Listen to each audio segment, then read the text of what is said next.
अस्सलाम वालेकुम, कैसे हैं आप सब। उम्मीद करती हूँ आप सब खैरियत से होंगे। आज जो रेसिपी मैं आपके साथ शेयर करने जा रही हूँ वो है बेसन की रोटी या मस्सी रोटी भी कहते हैं इसे। ये बहुत ज़्यादा ताकतवर होती है। ये एक कंप्लीट मील है जो आप नाश्ते में दोपहर के खाने में ले सकते हैं।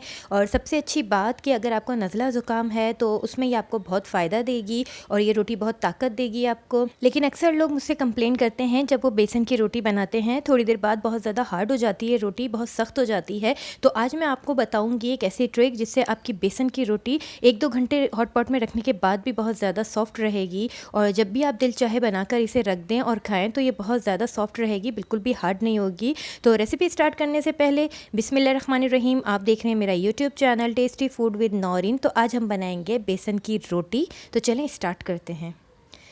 यहाँ पर मैंने एक बॉल ले लिया है और उसमें 1.5 कप मैंने बेसन डाल दिया है और इसके साथ ही मैं यहाँ पे ऐड करूँगी 1 कप आटा जो नॉर्मल हम घर में रोटी बनाने के लिए यूज़ करते हैं। आटा ऐड करने के बाद इसे छान लेंगे और छानने का पर्पज़ हमारा ये है ताकि किसी किस्म की बेसन की कोई गुठलियाँ इसमें ऐड ना हो, बल्कि हमारा आटे का जो डो है वो स्मूथ सा गूंद कर रेडी हो। और इसमें छोटी छोटी गुठलियाँ होती है उसको हम रिमूव कर देंगे। ये देखें इस तरह से। मुझे बॉल छोटा लग रहा था तो इस वजह से मैंने तमाम तर बेसन और आटा एक तशले में ट्रांसफ़र कर लिया। अब मैं यहाँ पे ऐड करूँगी एक मीडियम साइज़ की प्याज जिसे मैंने बारीक बारीक चॉप कर लिया। आप इसे ग्रेटर की मदद से ग्रेट भी कर सकते हैं। इसके साथ ही मैंने 2 अदद हरी मिर्चें बारीक चॉप करके इसमें ऐड की हैं।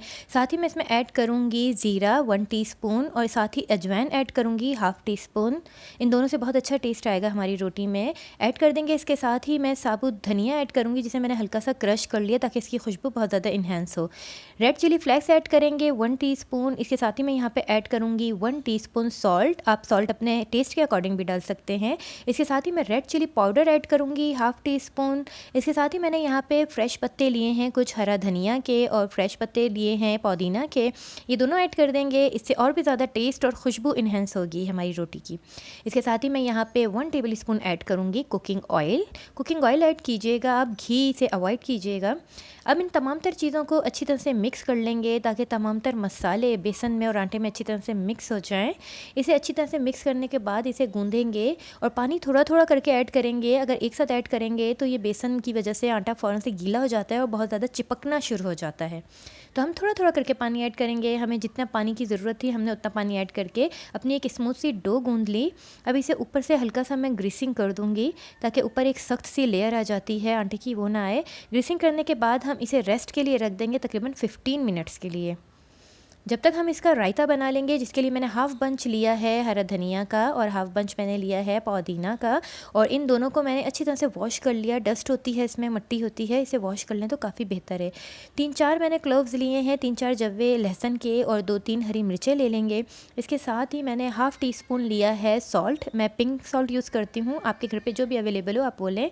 1 टीस्पून में यहाँ पर ऐड करूँगी सफ़ेद ज़ीरा। इसके साथ ही 1/2 कप मैंने लिया है यहाँ पर प्लेन दही। अब इन तमाम तर चीज़ों को हम ग्राइंडर में डालेंगे और जितने पानी की ज़रूरत होगी पानी डाल के रायता बना लेंगे।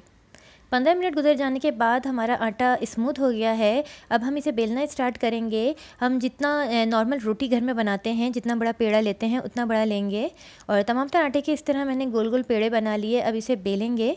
हमने जितना आटा गूंद कर तैयार किया है उससे 4 से 5 रोटियाँ ईज़िली बन जाएंगी। अब हल्की हल्की सी खुश्की डालकर इसे नॉर्मल रोटी की तरह बेल लें और ये बिल्कुल भी नहीं चिपकेगा। बहुत स्मूथ सी रोटी हमारी बनके तैयार होगी इस तरह से। इसे किनारों से इस तरह से दबाते हुए बेलें ताकि रोटी कहीं से भी मोटी ना रह जाए। अब इसे हम पहले से मैंने एक तवा प्री हीट करने के लिए रख दिया है, इसे तवे में डाल देंगे और जैसे ही इसका हल्का हल्का सा कलर चेंज होगा तो मैं इसे पलट दूंगी। इस दौरान मैंने फ्लेम को लो टू मीडियम रखा हुआ है, बहुत ज़्यादा हाई फ्लेम मत रखिएगा। अब इसे ऐसे सेक लेंगे जैसा हम नॉर्मल घर में रोटी सेकते हैं, बिल्कुल इसी तरह से।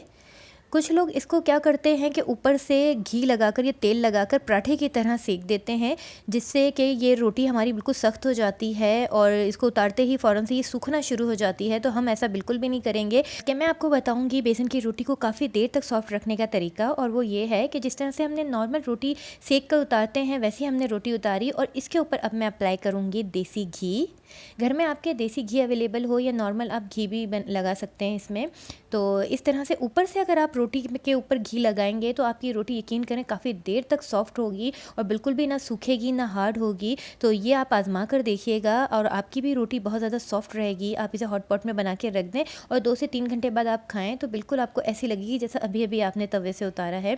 और ये गर्म गर्म रोटी आप सर्व करें। ख़ासतौर पर बरसात के महीने में ये बहुत ज़्यादा खाई जाती है, गर्मियों में भी खाई जाती है और सर्दियों में जब हमें नज़ले ज़ुकाम की शिकायत होती है जब तो हम इसे खाते हैं तो इससे बहुत ज़्यादा हमें फ़ायदा होता है। रेसिपी पसंद आने पर चैनल को लाइक और सब्सक्राइब ज़रूर कर लिया करें और मुझे मेरे फेसबुक और इंस्टाग्राम पेज पर भी ज़रूर फॉलो करें। मेरी पिक लगी हुई है, मेरी पिक को देखकर मुझे फॉलो करें और इस रेसिपी को ज़रूर ट्राई कीजिएगा। और जिन भाई बहनों ने मेरे चैनल को सब्सक्राइब किया हुआ है उनका बहुत बहुत शुक्रिया। नेक्स्ट वीडियो तक के लिए मुझे इजाज़त दीजिए। अल्लाह हाफ़िज़।